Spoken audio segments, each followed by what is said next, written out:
May pera ka, tapos gustong-gusto mo gumala, pero pinipigilan mo sarili mo. Lah, paano pag namatay ka niyan bigla? Hindi mo na-enjoy pera mo. Gumala ka na, gastusin mo pera mo. Mindset ba?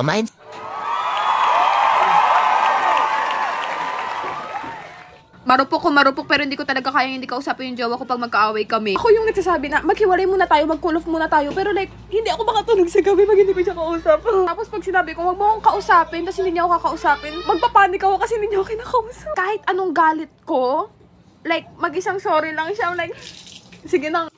Tapos yung tatay ko darating, may papahanap sa akin. Alex, hanapin mo ang tsinelas ko. Pag hindi mo nakita, makikita mo.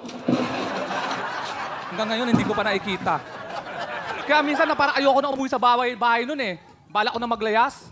Eh nabalita ng tatay ko, tinawagan ako. Alex, bakit hindi ka umuwi dito? Pag hindi ka umuwi dito, papalayasin kita. Naku, di umuwi ako. Pagdating ko, sinalubong ako ng nanay ko. Saka galing. Sa kaibigan ko lang, sumasagot ka pa! Anong ginawa mo sa kaibigan mo? Anong ginawa mo? Hindi ka makasagot, nagda-drugs ka! Siyempre po, umatras na po ako, masakit na po eh!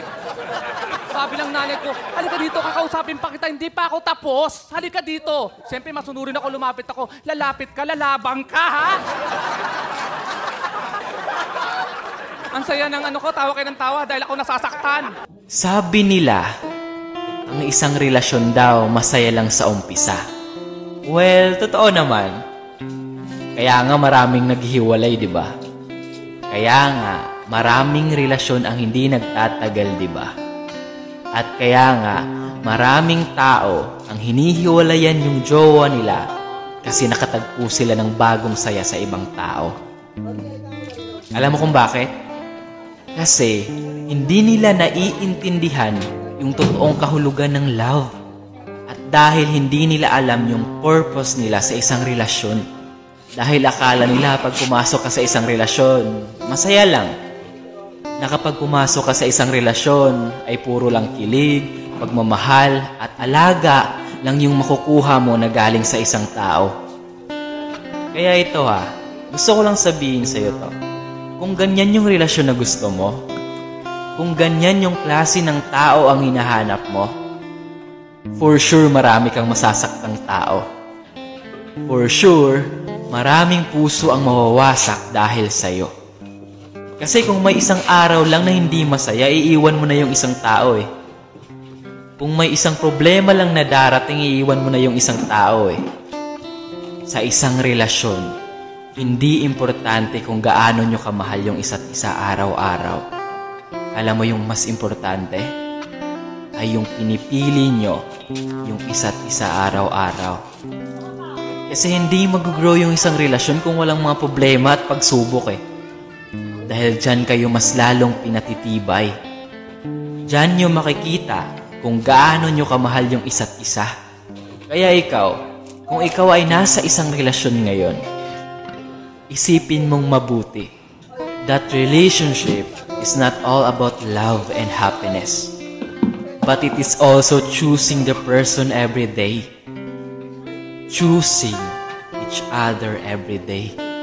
Sabi nga, wag na wag mong ipagpapalit yung taong sinamahan ka kahit sa pinakamagulong sitwasyon ng buhay mo para lang sa isang taong pinasaya ka ng isang araw. Tandaan mo to, na sa isang relasyon, respeto at pagiging kontento ang importante.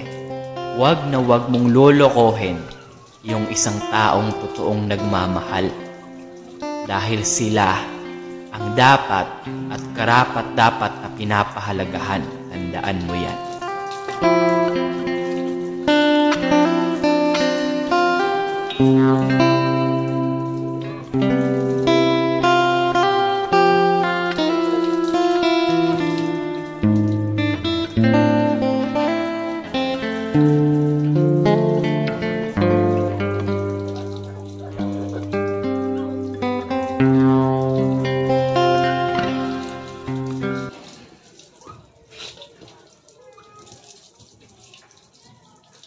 Pogi lang ba ang hanap ng magagandang babae? For me, kung maghahanap ako kasi ngayon hindi ako naghahanap, make sure ko na lang na standards ko. I'll make sure he's good looking. Kaya yung mga nakadate ko before, hindi talaga good looking kasi hindi ko naman sila pinili. But for now, kung sino man yung dumating na can catch my heart, char, go na. Okay. Kunyari, sabihin natin na standard yung isang lalaki, pogi, matangkad, mabait sa pamilya, pero anong mas prefer nyo? Bad boy or good boy? Bad boy. Good boy, pero bad boy. Ano yung sabihin niya? Kasi pansin ko, if bad boy, medyo dominant eh. Pansin ko kasi sa mga nakadate ko before, parang always nagsasubmit. Very submissive. Siguro kasi masyado silang mabait. So ngayon, siguro prefer ko naman, sana bad boy. Sabi nga nila, di ba, a hero would sacrifice you to save the world. Pero yung mga bad guys would sacrifice the world to save you. Anong masasabi niyo doon? I would prefer someone who would sacrifice the world for me. Kasi minsan na nga lang ako magmahal. Bakit hindi pa mabigay, di ba? Ba't di pa mabigay todo? That's actually selfish. Okay lang sa inyong ganon? Kung mahal niya ako, why not? Anong masasabi nyo sa mga babaeng naghahabol sa lalaki? For me naman, mas gusto ko maghabol dun sa taong gusto ko talaga. Hindi yung ako yung palaging hinahabol. Kasi willing ako sumugal, ganon. Hanggang kailan ka maghahabol sa taong mahal mo pero hindi ka mahal? As long as wala pa siyang iba. Kung wala pa namang iba, bakit ako titigil? Ako masasabi ko lang, always remember queen mindset. Ako kasi I consider girls are like gold. Always know your position. And queens can stand alone, can take control talaga of the relationship. Kasi kung kunyari maghahabol ka lang sa lalaking parang trashy, now not worth it, not your standard. You should keep your standards high kasi ikaw yung babae. Magbigay kayo ng 3 traits, yung standard nyo sa isang lalaki. Matangkal, mabait, at saka family-oriented. Respectful sa parents, ganun. Ito talaga pinaka-important for me. I want him to be low-key. Ayoko nung grabe ka, high-key. Parang for me, nakakaubo siya ng energy. Second, humble. Ayoko nang mayabang. Pag mayabang siya, tapos liligawan niya ako, baka mabigusan ko siya. Joke lang. And then third, physical aspect naman to. Gusto ko, dapat matangkad siya. Kasi syempre 5'7" ako, diba? So if under 5'7" siya, and then 5'7" ako, parang feel ko awkward, ganon. Alam mo, ako yung makikilala nyo talaga yung parang pinaka down to earth na guy na...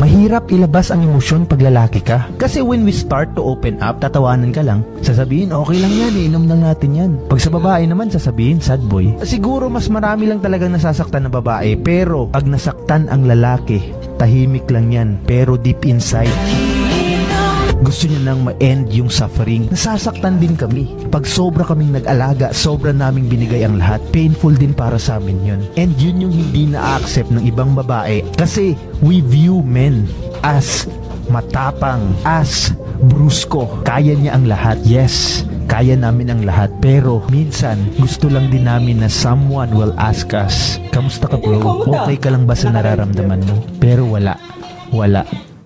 Lahat naman ng babae namimili ng pogi. Malamang!